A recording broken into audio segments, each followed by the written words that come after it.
Hello everyone. In today's chess video, I'm going to show you how to play against d4.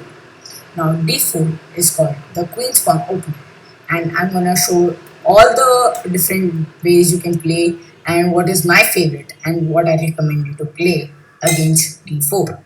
So first we need to understand what are the intentions by white after playing d4. So first, white always wants to play c4 and gain this center control, and then he wants to play knight to c3, knight to f3, e4, bishop to d3. I'll show you.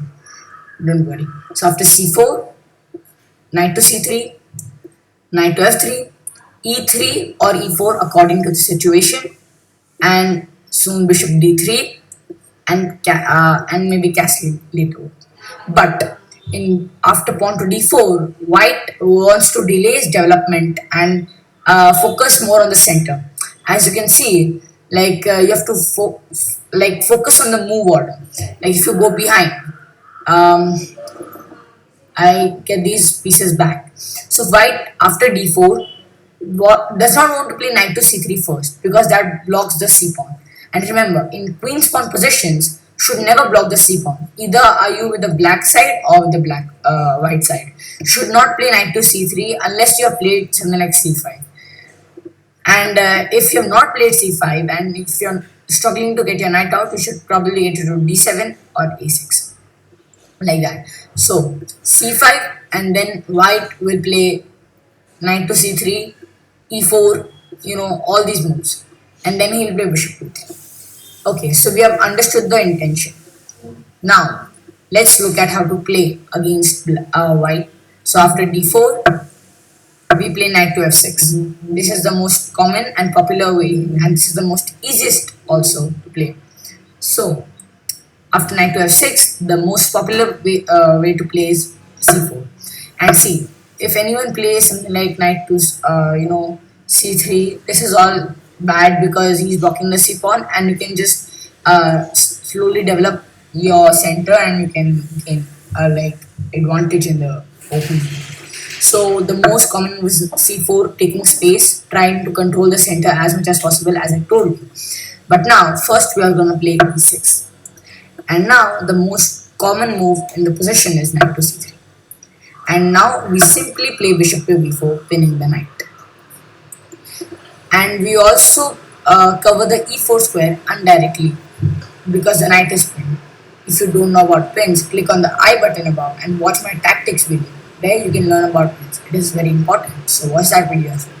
So after here, there are 2 to 3 options where white can play.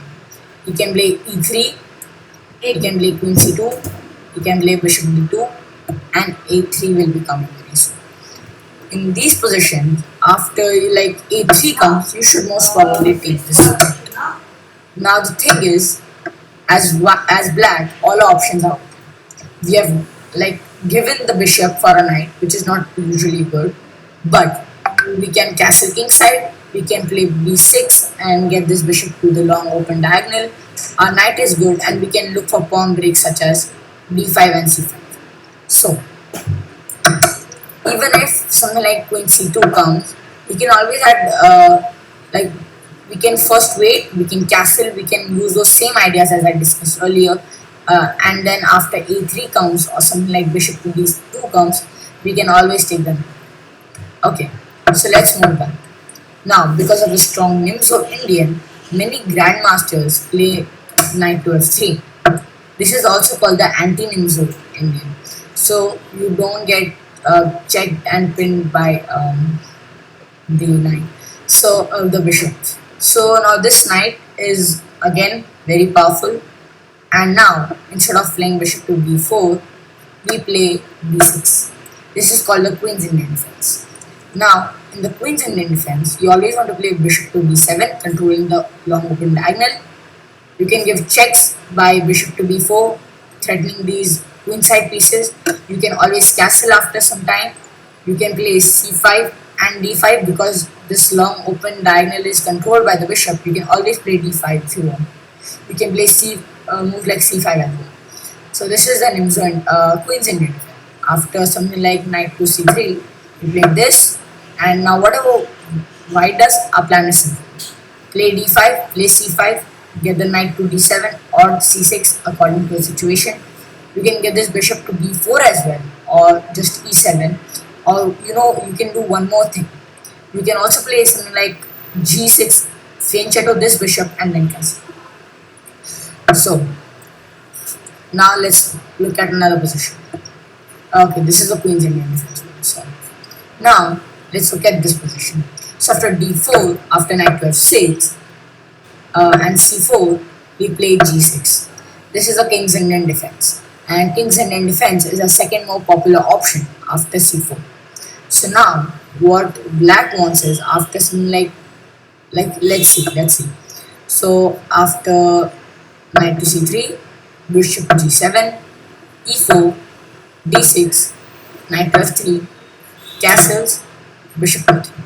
This is called the King's Indian Defence, in where you allow the white to take the center, and then what your main intention is to play moves like c5 and e5, breaking the center, and you can move your knight and get this long open diagonal activated. And it depends, you can launch an attack on either on the king side, either on the queen side. It depends on how your opponent plays. So this was the King's Indian Defence. And if you go back here, our development is also much better according to white. His pieces are not that good, and it will be late for him. It will be becoming late for him to castle. And then after something like e6 or d6, whatever, we can break the center as well. So these are all the positions or the openings I like to play against d4, and my most favorite is the Nimzo-Indian Defence. And I would recommend you to try different openings, like not different like anything. Just try the King's Indian ones, the Nimzo-Indian and the Queen's Indian as well. So you get the basic outline of everything.